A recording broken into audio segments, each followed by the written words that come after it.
Good morning, જય શ્રી કૃષ્ણ, જય સ્વામિનારાયણ, જય જિનેન્દ્ર અને સીતારામ.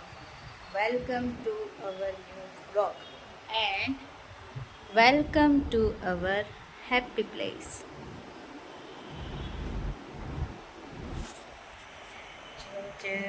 કામ પતાવીને તો ફ્રી થઈ ગઈ છું અને આજે લંચમાં બનવાનું છે ફ્લાવરનું શાક. ફુલાવર, વટાણા, બટેકા, ટમેટા બધું મિક્સ બનશે. એકલું ફુલાવરનું તો ન ભાવે. અને સવારમાં આજે છોકરાઓને બનાવી દીધા હતા થેપલા. અને મમ્મી પણ આજે ગયા છે. આજે નીલકંઠ ધામ છે ને પોઈચા, ત્યાં ગયા છે નર્મદા નદીમાં સ્નાન કરવા. અને બધા રસ્તામાં બધા મંદિર અલગ અલગ લેતા જ હશે, દર્શન કરતા જ હશે. અને અમારે એમનું આખું જે ગ્રુપ છે ને, જે રોજ બધા પૂજા કરવા જાય છે, એ બધા જોડે ગયા છે. એટલે આજે મમ્મી તો મજા કરશે. મને પણ કીધું હતું, મમ્મીએ કીધું હતું, પપ્પાએ કીધું હતું કે તને જવું હોય તો જા, છોકરાઓને રાખી લઈશ, એમ સ્કૂલે મોકલી દઈશ, બધું કરી દઈશ. પપ્પા કરી દે, પણ મને એમ થયું કે નહીં, છોકરાઓની સ્કૂલ ચાલુ થઈ ગઈ છે ને, તો નથી જવું. સવારે 5:30 જવાનું હતું. છોકરાઓએ કીધું આ વખતે તો, રાહી અને શ્લોકે કીધું કે મમ્મા તું જા, અમે અમારું જાતે કરી લઈશું. પણ મને એમ થાય કે હજી સ્કૂલ ચાલુ થઈ છે ને, સવારે થોડું ઉઠવામાં તરત જાગી જ જાય છે. પણ તોય મને એમ થાય કે હું હોઉં ને તો થોડું ફેર પડે. બાકી પપ્પા અને મમ્મી હોય ને તો એ બંને રહે છે. પપ્પા એકલા હોય ને તો પપ્પા સાચવી લે, ખાવા પીવામાં બધી રીતે. પણ તોય મને એમ થયું કે નથી જવું મૂકીને, એટલે હું નથી ગઈ. અને મમ્મીને એ બધા ગયા છે. એની મમ્મી આજે એન્જોય કરશે મસ્ત. અને મેં કીધું છે એમને કે તમે થોડું વિડીયોની ક્લિપ લેજો તો હું તમારી જોડે શેર કરીશ. અને મમ્મી પણ એમના માટે થેપલા બનાવીને લઈ ગયા છે. થેપલા અને ભીંડા, આખો ભીંડો ભર્યો છે મસાલાવાળો, અને છાશ ને દહીં ને એવું બધું, અથાણું એવું બધું લઈને ગયા છે. મજા કરશે આજે. એ ભલે એન્જોય કરતા એમની રીતે, અને આપણે કરીએ. ફુલાવરનું શાક બનાવવાનું છે ને, તો ફુલાવર લઈને બેઠી છું સમારવા માટે. રોટલીનો લોટ બાંધીને આવી છું. અને છોકરાઓ બંને આવી જશે. 11 વાગ્યા છે. રસોઈને એવું કરી દઈએ, પછી આવી જશે છોકરાઓ. રાહી અને શ્લોકુ ઘરે આવી ગયા છે. અને જો અમારું લંચ આજનું રેડી છે. રોટલી છે, આમાં ફ્લાવર, બટેકા, વટાણા, ટમેટા મિક્સ શાક છે. આમાં છે ભીંડો, સવારે મમ્મી માટે બનાવ્યો હતો એ. આમાં છે કેરીનો રસ અને છાશ અને અથાણું. કેવું રહ્યું રાહી સ્કૂલે? કેમ? લાઈટ બંધ થઈ ગઈ હતી? પછી બહુ ગરમી થઈ હશે ને તો? જો લાઈટ બંધ થઈ 1 કલાક પછી ચાલુ થઈ, લાઈટ બંધ થઈ 1 કલાક પછી ચાલુ થઈ, લાઈટ બંધ થઈ 1 આવી રહ્યું લો. શ્લોક તને તો બહુ ગરમી થઈ હશે ને લાઈટ ગઈ એટલે? આ છોકરો તો એમ ઘરમાં કપડાં કાઢીને ખાલી શોર્ટ્સ પહેરીને ફરતો હોય, ટી-શર્ટ ગરમીનું. 1 કલાક. તો રાહી શું કે તને સ્કૂલમાં શું કીધું મેમે?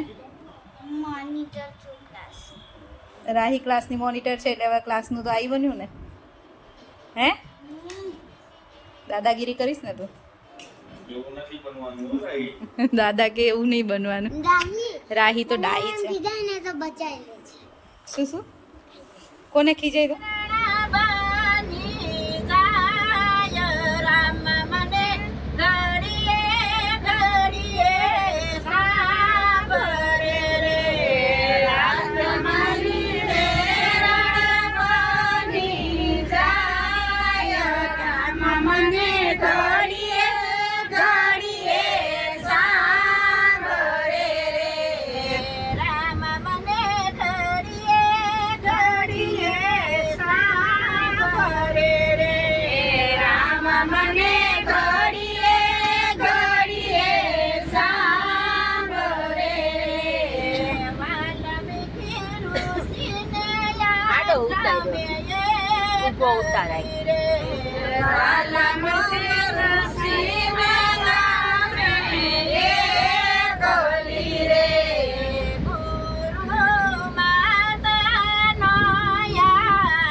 પાર્વતી પતે હર હર મહાદેવ.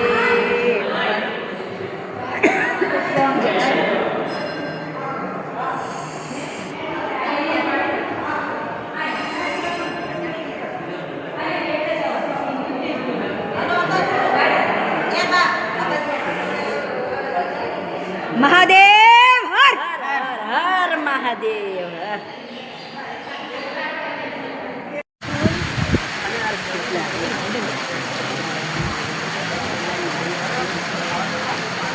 ફટાવ કે જરૂર લાગુ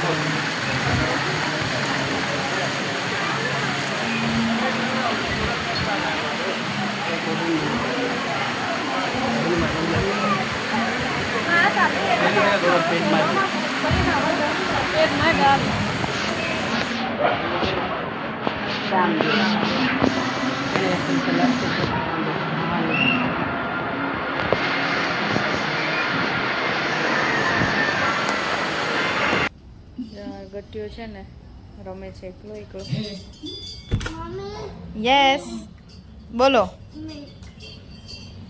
મિલ્ક. ઓકે. સાંજના 5 વાગે છે અને અમે લોકોએ આજે ચાલુ કર્યું છે DDLJ. આજે મને આ મૂવી જોવાની ઈચ્છા થઈ ગઈ DDLJ કેટલા ટાઈમ પછી. મેં કીધું ચલો આજે ચાલુ કરીએ. હાલો આપું મિલ્ક. ખાવા આવ્યા છે અને ડિનર બનાવું છું ને ડિનરમાં આજે અમારે બનવું છે ચોળી બટેકાનું શાક છે અને અહીંયા રોટલી બને છે. હા અને શ્લોકો અને રાહીને છે ને હોમવર્ક કરવા બેસાડ્યા છે. બે અત્યારે હોમવર્ક કરે છે. હું રોટલી બનાવું છું ને ત્યાં સુધીમાં બેનું હોમવર્ક થઈ જાય. 9:30 થયા છે. ડિનર કરીને કામ પતાવીને તો ક્યારની ફ્રી થઈ ગઈ હતી. મારા 2 ગટિયાઓ છે ને ઊંધા માથે રળે છે. જો રાહી હોમવર્ક કરતી હતી એ હવે એને ઊંઘ ચડી છે ને એટલે એણે મૂકી દીધું અને સૂવા માટે ગઈ છે ને એમ પણ અમારો ટાઈમ થઈ ગયો છે 9:30 થયા. તો છોકરાને રૂમમાં લઈ જઈશ, ફ્રેશ કરીશ, બેગને એવું પડશે તો એમાં થોડો ટાઈમ જશે અને ઊંઘ પણ આવે છે એ લોકોને. એટલે હું કરતી હતી મમ્મીનો વેઇટ. પપ્પા હમણાં કહેતા હતા કે મમ્મી આવતા જ હશે એટલે મેં કીધું મળીને પછી જવું. પણ હજી આવ્યા નથી. હવે ખબર નહીં કેટલો ટાઈમ લાગશે. એટલે હવે અમે સૂઈ જઈશું. મમ્મીની સાથે તમને પણ કાલે મુલાકાત કરાવીશ. જો હું જાગતી હોઈશ ને આવી જશે તો મળીશું, તો પછી કાલે. થઈ ગયું શ્લોક? કેટલું બાકી છે? કરી દે. ચાલ પછી આપણે રૂમમાં જઈએ. ચલો 10 વાગ્યા છે અને વિડીયોનો એન્ડ અહીંયા જ કરું છું. ફરીથી મળીશું કાલ નવા વિડીયો સાથે. ત્યાં સુધી બાય બાય, ગુડ નાઇટ અને જય શ્રી કૃષ્ણ. અને જો વિડીયો ગમ્યો હોય તો લાઈક, શેર અને સબસ્ક્રાઈબ કરી દેજો. બાય.